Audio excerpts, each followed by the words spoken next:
Hey guys, in this video I'm going to show you how to import products from Shopee to your Shopify store using Importify. First, visit the Shopee product page you'd like to import and click on the Add button.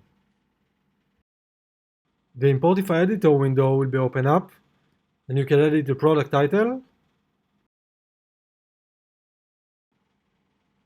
product description,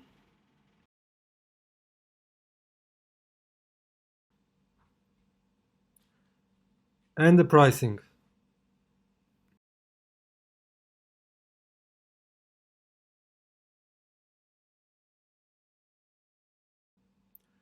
You can also link the product to a specific collection on your Shopify store. Once you're done, scroll down and click on Add to your store. Click on the View link to view the product at your shop. And that's the imported product at our Shopify store.